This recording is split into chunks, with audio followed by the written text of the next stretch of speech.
Selamat siang untuk semua. Siang. Jadi pada video kali ini kami dari kelompok 19 akan melaporkan hasil diskusi dari kelompok kami. Pada hari ini kami akan memaparkan terkait dengan materi karya ilmiah. Materi kami strategi penguatan keterampilan kerjasama dalam kegiatan belajar anak sekolah luar biasa sekolah dasar. Sebelum kami mulai, izinkanlah kami dari kelompok untuk memperkenalkan diri. Perkenalkan, nama lengkap saya Hendrik Kusnanda. Saya Florian Setiadi. Saya Indonesia Aja.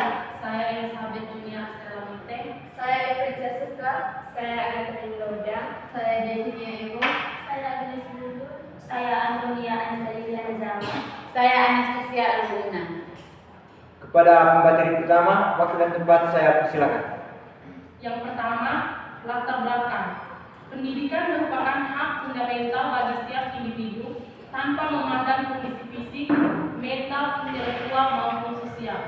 Menurut Mahmuda dan kawan-kawan 2024 mengatakan bahwa pendidikan diakui sebagai hak fundamental yang harus diakses oleh semua orang tanpa diskriminasi seperti yang tercantum dalam Deklarasi Universal Hak Asasi Manusia. Dalam konteks ini, sekolah luar biasa memiliki peran yang sangat penting sebagai lembaga pendidikan yang secara khusus menangani kebutuhan peserta didik berkebutuhan khusus. Menurut Muhammad Ihsan Dahkolvani, 2023 menyatakan bahwa SLB termasuk institusi pendidikan resmi yang didesain khusus untuk siswa berkebutuhan khusus dengan tujuan memberi pembelajaran yang bisa memaksimalkan potensi anak-anak itu dan menarik lebih banyak perhatian dibandingkan yang belajar di sekolah umum. SLBSD menyediakan lingkungan belajar yang mendukung pengembangan potensi anak sesuai dengan kebutuhan dan kemampuan masing-masing. Salah satu aspek penting dalam proses pembelajaran di SLBSD adalah penguatan keterampilan sosial, terutama keterampilan kerjasama yang sangat dibutuhkan dalam kehidupan sehari-hari maupun dalam dunia kerja di masa depan. Menurut Dakorhani dan kawan-kawan 2023 yang menyatakan bahwa sesuai dengan isi peraturan pemerintah Republik Indonesia nomor 72 tahun 1991 yang menyebutkan jika pendidikan luar biasa mempunyai tujuan untuk membantu siswa yang memiliki keterbatasan fisik dan atau mental supaya bisa mengembangkan keterampilan pengetahuan serta sikap sebagai individu ataupun anggota masyarakat untuk membangun hubungan yang saling menguntungkan dengan lingkungan budaya, alam sekitar serta sosial. Selain itu, pendidikan luar biasa juga mempunyai tujuan untuk mengembangkan kemampuan siswa dalam dunia kerja ataupun melanjutkan pendidikannya ke tingkat yang lebih tinggi. Keterampilan kerjasama merupakan salah satu bagian penting dari keterampilan sosial yang mencerminkan kemampuan seorang untuk bekerja sama orang lain dalam mencapai tujuan bersama. Dalam konteks pendidikan, keterampilan ini sangat berharga karena membantu peserta didik belajar saling menghargai, membagi tanggung jawab, berkomunikasi dengan baik, dan menyelesaikan konflik secara konstruktif. Kemampuan anak untuk berinteraksi dan perilaku yang bisa diterima dalam sosial adalah hal penting bagi kehidupan anak dalam lingkungan bermasyarakat. Menurut Sandrock, dalam menyatakan bahwa kemampuan sosial anak terujuk pada suatu keterampilan dan kemampuan dalam berinteraksi dan berkomunikasi dengan orang lain dalam lingkungan sosial. Bagi peserta didik di SLB SD, keterampilan kerjasama bukan semata-mata mendukung keberhasilan belajar, tetapi juga merupakan syarat penting dalam mengembangkan rasa percaya diri dan kemandirian. Kemandirian tidak hanya mencerminkan kemampuan anak untuk memenuhi kebutuhan dasar seperti makan, berpakaian, dan menjaga keberhasilan, tetapi juga mempersiapkan mereka untuk membangun rasa percaya diri, meningkatkan kemampuan sosial, dan meminimalkan ketergantungan pada orang lain. Namun, dalam praktiknya, pengembangan keterampilan kerjasama di lingkungan SLB seringkali menghadapi berbagai tantangan. Karakteristik peserta didik yang sangat beragam baik intelektual maupun emosional menurut guru untuk menerapkan strategi pembelajaran yang adaptif dan responsif. Menurut Muhammad Yusuf 2024 menyatakan bahwa perlu diakui bahwa kemampuan anak berkebutuhan khusus sangat beragam dan seringkali berbeda jauh dengan anak-anak pada umumnya. Ini menuntut adanya pemahaman mendalam tentang karakteristik dan kebutuhan masing-masing ABK dalam konteks pendidikan. Beberapa anak mungkin memerlukan dukungan dalam bentuk alat bantu, sementara yang lain membutuhkan pendekatan pembelajaran yang berbeda secara fundamental. Strategi penguatan keterampilan kerjasama tidak bisa disamakan dengan pendekatan yang digunakan di sekolah reguler. Oleh karena itu, diperlukan pemahaman yang mendalam mengenai bagaimana kegiatan belajar dirancang dan dilaksanakan agar mampu menumbuhkan semangat kolaborasi di antara peserta didik. Sangat penting bagi pendidik untuk memahami dan menerapkan strategi pembelajaran yang khusus dan disesuaikan dengan kebutuhan individu setiap ABK. Tidak ada satu metode yang cocok untuk semua anak berkebutuhan khusus. Setiap kondisi memerlukan pendekatan yang unik. Dengan demikian, guru dituntut untuk fleksibel, kreatif, dan penuh perhatian dalam menangani beragam kebutuhan ABK agar tujuan pendidikan inklusif dapat tercapai dengan maksimal. Muhammad 2024. Kegiatan belajar di SLB SD bukan hanya bertujuan untuk mentransfer pengetahuan akademik, tetapi juga sebagai media untuk membentuk karakter dan keterampilan sosial peserta didik. Dalam hal ini, pendekatan pembelajaran kooperatif dan berbasis proyek pembelajaran tematik serta metode pembelajaran berbasis permainan dapat menjadi strategi yang efektif. Menurut Munfaati DKK 2025, model ini tidak hanya berfokus pada akademik, tetapi juga pada pengembangan kemandirian, kemampuan bersosialisasi, dan potensi individu. Pendekatan individual mencakup pengenalan materi bertahap, tujuan adaptif, dan bimbingan yang disesuaikan.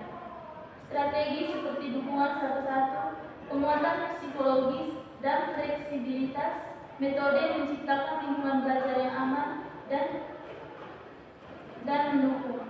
Pendekatan ini membuktikan bahwa pendidikan inklusif dapat berhasil melalui praktik pengajaran inovatif dan kolaboratif yang menghargai potensi unik setiap siswa. Guru memegang peranan sentral dalam mengelola kelas, memberikan stimulus yang tepat, dan menciptakan suasana belajar yang inklusif dan mendukung interaksi positif antar peserta didik. Strategi penguatan keterampilan kerjasama dalam kegiatan belajar harus disesuaikan dengan kebutuhan individual peserta didik. Misalnya, untuk anak dengan hambatan intelektual, kerjasama dapat diperkuat melalui kegiatan berpasangan dengan tugas sederhana yang melatih saling membantu. Menurut Amalia Asmi 2017, kooperatif play seperti permainan puzzle, menyusun balok, dan bola tangga akan memberikan stimulasi yang akan memicu adanya proses adaptasi guna meningkatkan kemampuan interaksi sosial dan berbahasa yang lebih adaptif. Kemampuan yang lebih adaptif dapat dipicu dari adanya kerjasama kelompok, diskusi kelompok, anak mengikuti aturan bermain, dan anak menjawab pertanyaan. Sementara itu, anak dengan hambatan pendengaran mungkin memerlukan alat bantu visual atau bahasa isyarat untuk dapat berkolaborasi secara optimal dan kelompok. Dengan strategi yang tepat, kegiatan belajar di SLB SD tidak hanya meningkatkan aspek kognitif, tapi juga memperkuat dimensi sosial dan emosional peserta didik. Selain itu, keberhasilan strategi penguatan keterampilan kerjasama juga sangat bergantung pada faktor-faktor pendukung seperti peran guru sebagai fasilitator, dukungan lingkungan sekolah yang inklusif, serta keterlibatan orang tua dan masyarakat. Kerjasama antara sekolah, keluarga, dan masyarakat sangat penting dalam memastikan keberhasilan pendidikan karakter.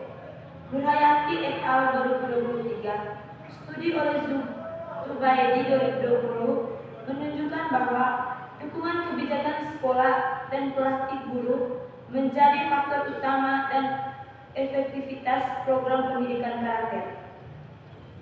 Guru harus mampu mengidentifikasi kebutuhan dan potensi setiap peserta didik, serta merancang kegiatan belajar yang menumbuhkan rasa saling percaya, toleransi, dan tanggung jawab bersama. Lingkungan sekolah yang mendukung kolaborasi, baik di dalam maupun di luar kelas, akan memberikan ruang bagi peserta didik untuk terus mengasah kemampuan bekerja sama secara nyata. Metode penelitian yang digunakan adalah kualitatif, deskriptif, dan teknik pengumpulan data menggunakan studi kepustakaan, literatur atau artikel. Teknik analisis dapat digunakan adalah analisis konten dan tematik. Yang berikut hasil dan pembahasan.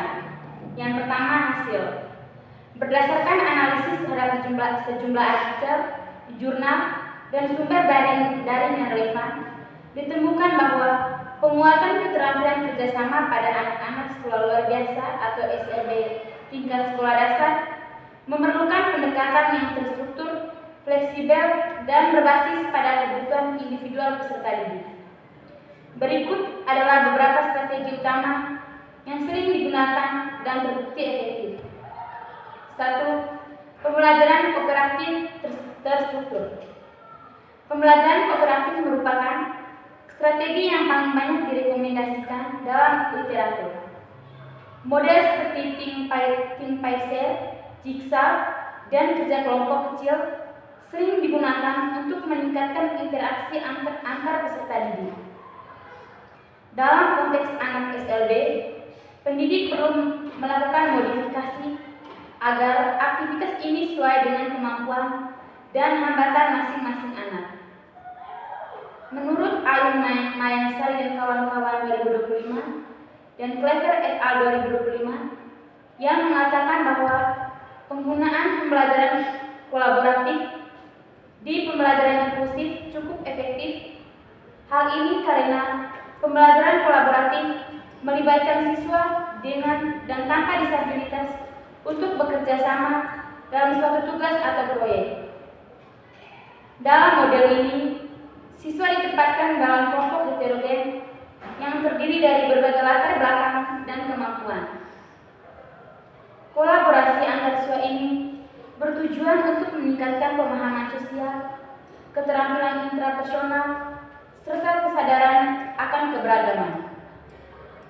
Pembelajaran kolaboratif tidak hanya menekankan pada pencapaian akademik, tetapi juga membekali siswa dengan keterampilan sosial penting seperti komunikasi, empati, kerjasama, dan penghargaan terhadap perbedaan.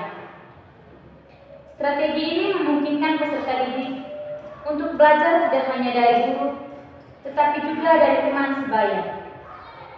Kegiatan seperti berdiskusi dalam kelompok kecil atau memecahkan masalah secara bersama-sama dapat melatih kemampuan komunikasi, empati, serta rasa tanggung jawab terhadap tugas bersama. Peneliti oleh Susanto 2021 dalam Jurnal Pendidikan Inklusif menyatakan bahwa kerja kelompok secara rutin mampu meningkatkan keterampilan sosial dan kerjasama peserta didik tunarakita ringan di tingkat SLB.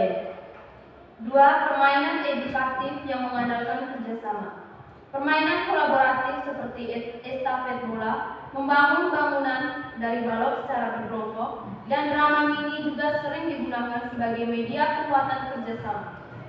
Menurut Anisya Putra dan kawan-kawan 2025 mengatakan bahwa dalam praktiknya pembelajaran berbasis bermain dapat dikemas dalam berbagai bentuk.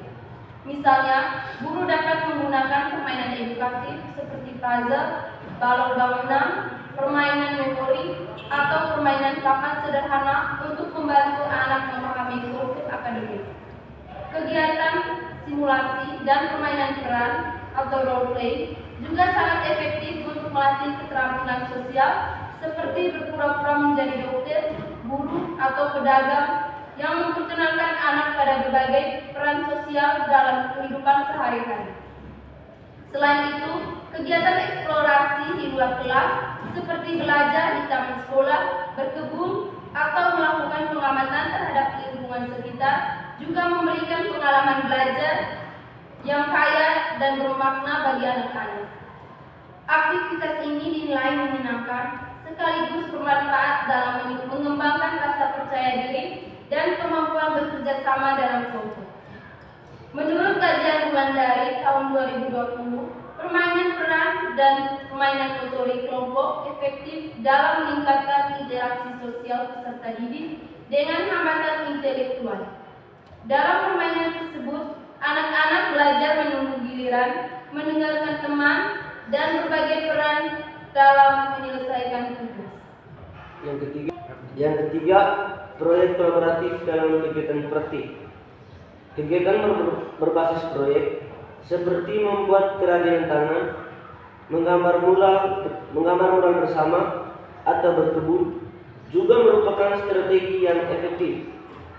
Proyek ini dirancangkan dalam jangka waktu tertentu dan dilaksanakan secara berkelompok, di mana setiap peserta didik memiliki tanggung jawab masing-masing. Metode ini tidak hanya meningkatkan keterampilan kerjasama, tetapi juga melatih fokus, koordinasi, serta kemandirian. Pembelajaran berbasis proyek adalah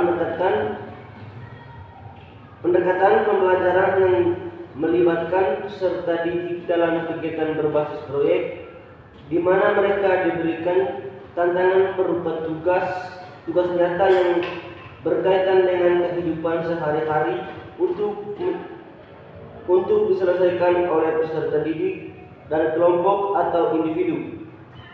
Pendekatan ini bersifat konstruktif, mendukung pengembangan dan potensi meningkatkan kemampuan berpikir tingkat tinggi.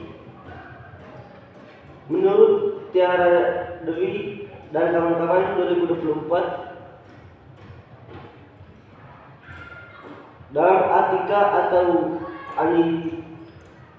Aniditya 2021 menerapkan model pembelajaran berbasis proyek bertujuan untuk menghadirkan pembelajaran yang lebih bermakna, bermotivasi siswa, dan mempersiapkan peserta didik untuk menghadapi tantangan di dunia nyata. Menurut Tiara Dewi dan kawan-kawan 2024, dalam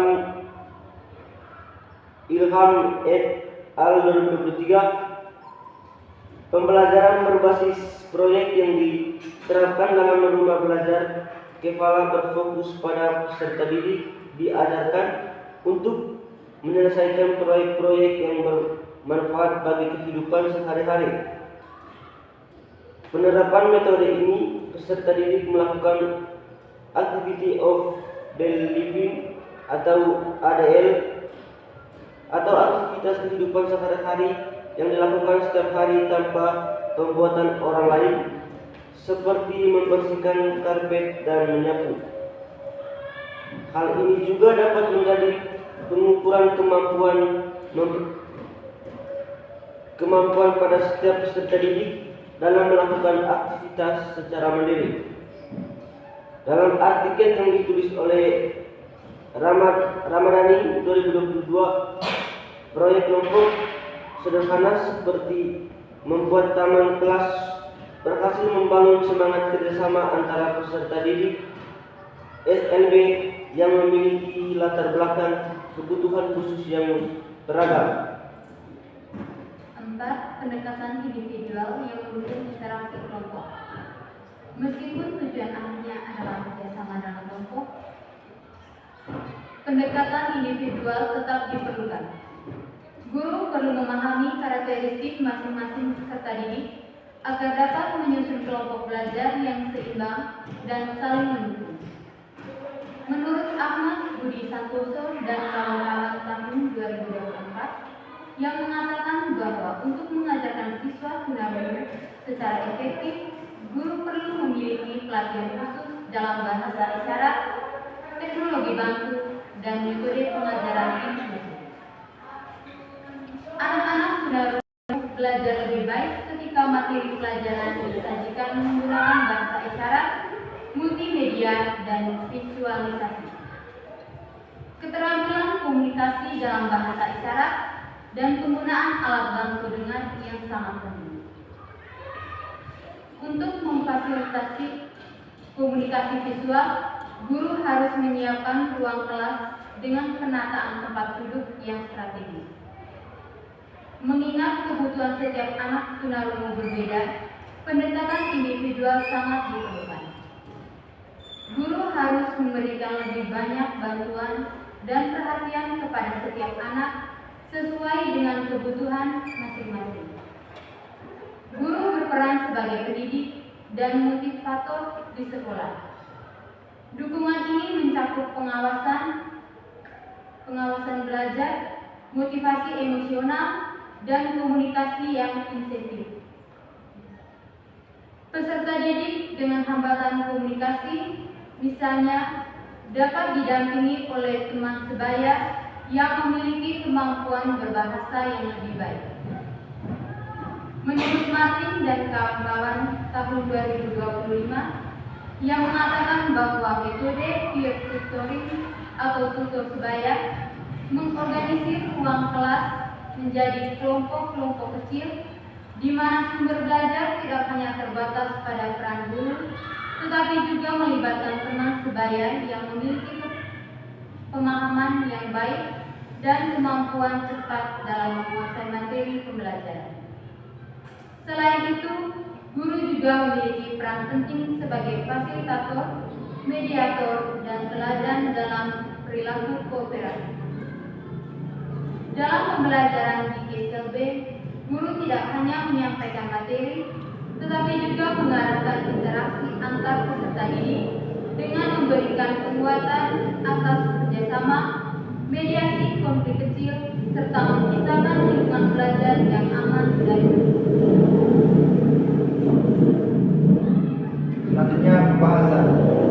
Berdasarkan data yang dianalisis, strategi tersebut memiliki inti yang sama, yaitu memberikan kesempatan kepada anak untuk terlibat secara aktif dalam interaksi sosial yang positif.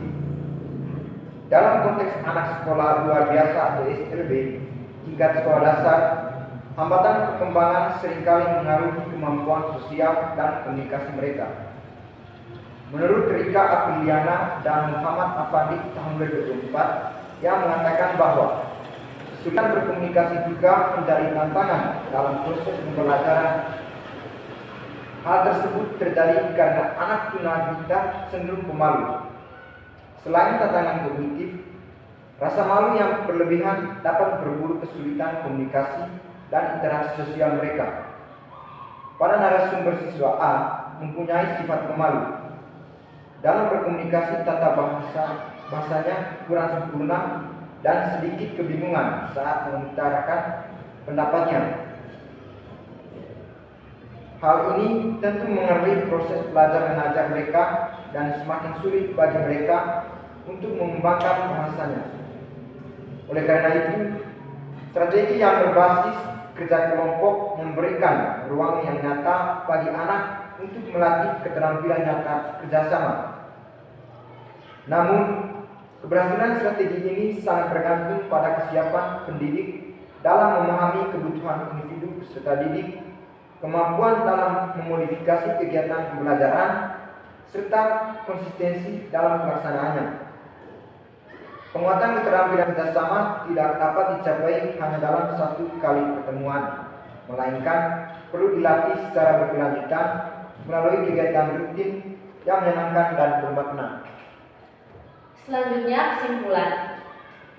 Penguatan keterampilan kerjasama bagi peserta didik di sekolah dasar luar biasa atau SLB SD merupakan aspek penting dalam proses pendidikan yang tidak hanya mendukung pencapaian akademik, tetapi juga membentuk karakter, kemandirian, dan kemampuan bersosialisasi.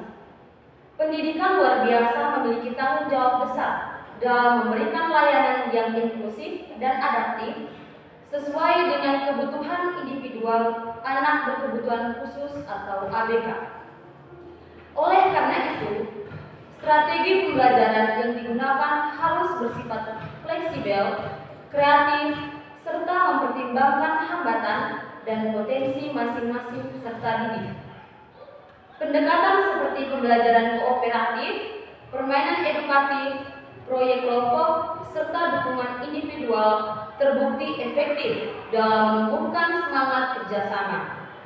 Guru berperan sentral sebagai fasilitator, perancang pembelajaran, sekaligus pembimbing sosial yang mendorong terciptanya interaksi positif antar siswa. Selain itu, keberhasilan strategi penguatan kerjasama juga sangat dipengaruhi oleh sinergi antara sekolah, keluarga, dan masyarakat dalam menciptakan lingkungan yang inklusif dan mendukung. Dengan penerapan strategi yang tepat dan kolaborasi yang solid, SLB SD dapat menjadi tempat yang optimal bagi tumbuhnya keterampilan kerjasama yang kuat dan berkelanjutan pada setiap peserta didik. Demikian video laporan dari hasil kerja kelompok kami. Sekian dan terima kasih.